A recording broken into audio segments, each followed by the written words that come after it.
Welcome to all students. आज के video में हम लोग सीखेंगे कक्षा 10th का जीव विज्ञान और पार्ट 1 जैव प्रक्रम लाइव प्रोसेस, और उसमें जो टॉपिक है परिवहन, और इस पे आधारित जो है 30 महत्वपूर्ण ऑब्जेक्टिव प्रश्नों को सीखेंगे।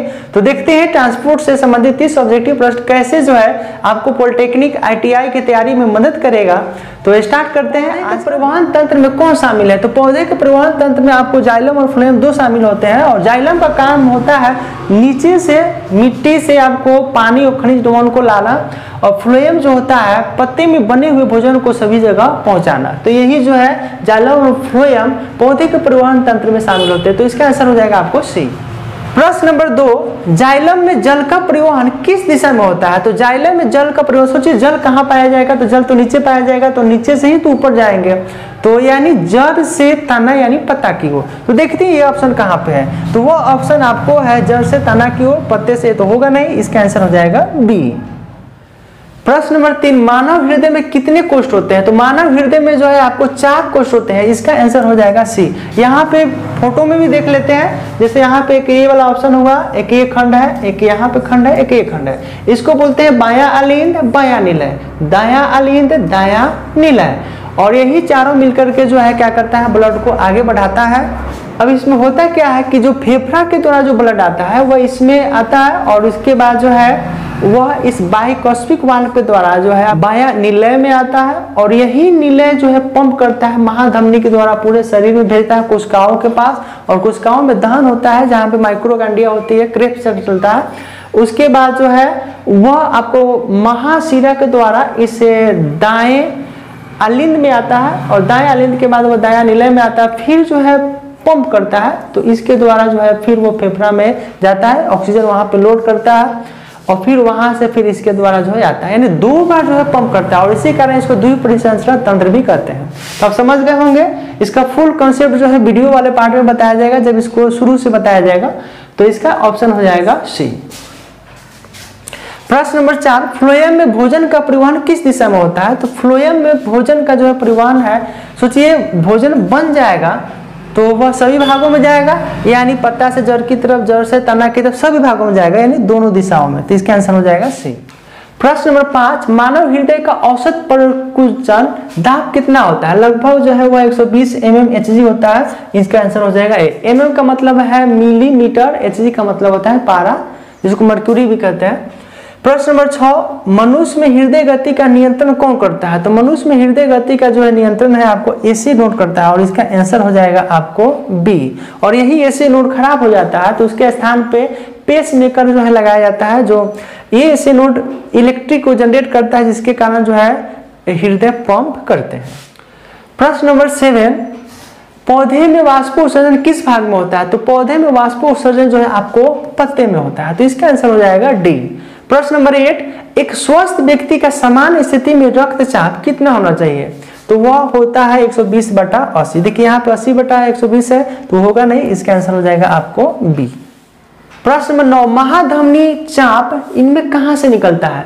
तो महाधमनी चाप जो है देखिए यहाँ कहाँ पे है, इसी को हम लोग बोलते हैं महाधमनी चाप, ए वाला। और ये जो है ब्लड आया और पंप करता है, तो पंप निलय करता है, यानी बायां निलय, तो बायां निलय से क्या होता है वो निकलता है और पूरे शरीर में जाता है। ये महाधमनी हो गया, और ये आपको धमनी हो गया, फिर ये धीरे धीरे केशिकाओं के रूप में बदल जाएंगे। तो इसका आंसर हो जाएगा आपको बायां निलय, और बायां निलय कहाँ पे है? तो वो आपको डी नंबर में है, तो इसका आंसर हो जाएगा डी। प्रश्न नंबर 10, इनमें किसकी दीवार सबसे मोटी होती है? तो इनमें जो है जो पंप कर रहा है, जो बायां निलय मोटा रहेगा तभी तो पंप मजबूती से करेगा, तेजी से करेगा, तो इसका आंसर हो जाएगा आपको बायां निलय, और इसका आंसर भी हो जाएगा आपको डी। प्रश्न नंबर 11, त्रिदली कपाट कहाँ अवस्थित होता है? त्रिदली कपाट का मतलब है ट्राइकॉस्पिक वाल्व। और प्रश्न नंबर 12 भी है, द्विदली कपाट कहाँ स्थित होता है, यानी उसको हम लोग बोलते हैं बाइकॉस्पिक वाल्व। तो देखिए यहाँ पे ये जो है आपको ये वाला आपको बाइकॉस्पिक वाल्व है, इस वाले जो है छिद्र को जो वाल्व है, वाल्व का मतलब होता है ऊपर से पानी आएगा या ब्लड आएगा, उसको ऊपर जाने नहीं देगा, जैसे कल का भेल होता है। और एक यहाँ पे जो है वाल्व है, तो इसको बोलते हैं बाइकॉस्पिक वाल्व, और इस वाले को बोला जाता है ट्राइकॉस्पिक वाल्व। यहाँ पे आप देख भी सकते हैं। तो यहाँ प्रश्न है त्रिदली कपाट, इसको हिंदी में कहा जाता है। तो देखिए इस वाले है आपको दायां आलिंद और यह है आपको दायां निलय। तो दायां आलिंद और निलय के जो है छिद्र यही है, इसी पे जो है वो आपको रहता है। तो ऑप्शन देखिए कहाँ पे है, दायां आलिंद और निलय के छिद्र पर। बायां तो होगा नहीं, इसका आंसर हो जाएगा आपको ए। प्रश्न नंबर 12 द्विदलीय है, तो ये जो है आपको बाएं साइड में आ जाएंगे बायां आलिंद और बायां निलय। तो बायां आलिंद और निलय कहाँ पे है, ए है, तो इसका आंसर हो जाएगा आपको बी।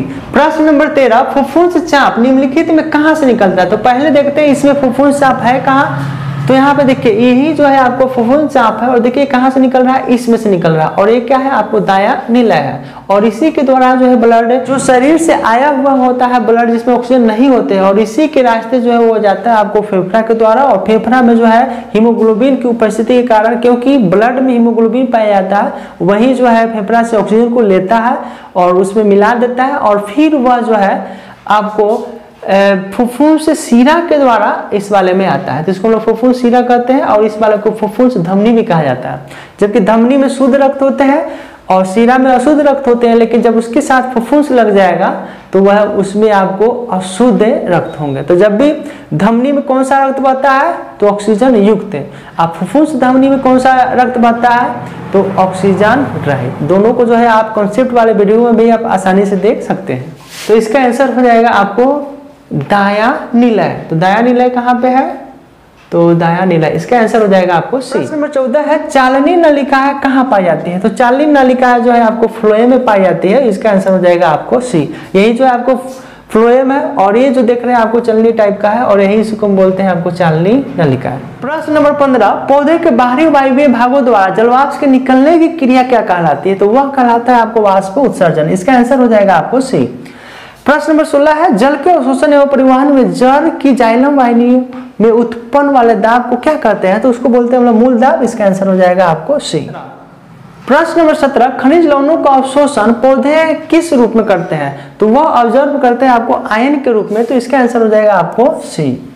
प्रश्न नंबर 18 पौधे में खाद्य पदार्थों का स्थानांतरण किधर से किधर होता है। देखिए खाद्य पदार्थ का स्थानांतरण जो है, जैसे सोचिए पानी अगर रखते हैं तो उससे जो है नीम की तरफ जो है ढुलक जाता है, तो खाद्य पदार्थ भी जो है पौधे में अधिक सांद्रता वाले भागों से कम सांद्रता वाले भागों की ओर क्या करता है, गमन करता है। तो इसका आंसर हो जाएगा आपको डी।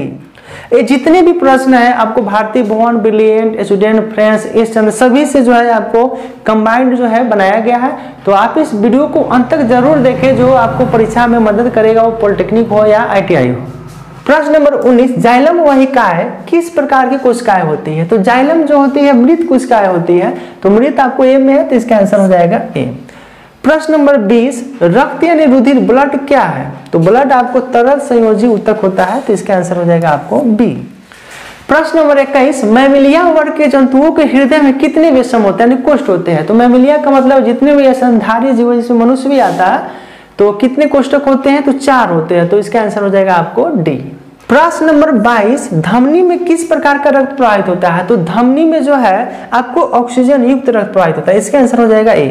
देखिए धमनी में ऑक्सीजन युक्त और शिरा में ऑक्सीजन रहित, लेकिन थोड़ा सा इसमें लोचा है। लोचा क्या है कि जब यही कहेगा कि फुफ्फुस धमनी में तो वह हो जाएगा ऑक्सीजन रहित, आप फुफ्फुस शिरा में ऑक्सीजन युक्त। प्रश्न नंबर 23 रक्त का रंग लाल किसकी उपस्थिति के कारण होता है। तो रक्त का रंग लाल जो है हीमोग्लोबिन की उपस्थिति के कारण होगा और इसका आंसर हो जाएगा आपको डी। तो डी कहाँ पे है, यहाँ पे है।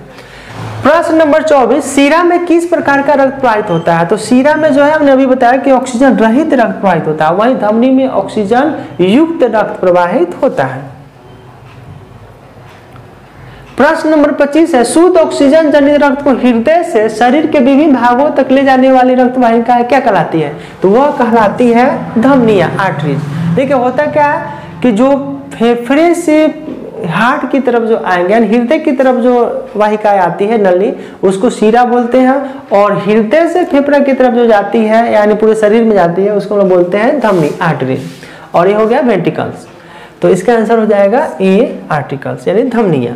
प्रश्न नंबर 26 है एसे नोड को और किस नाम से जाना जाता है।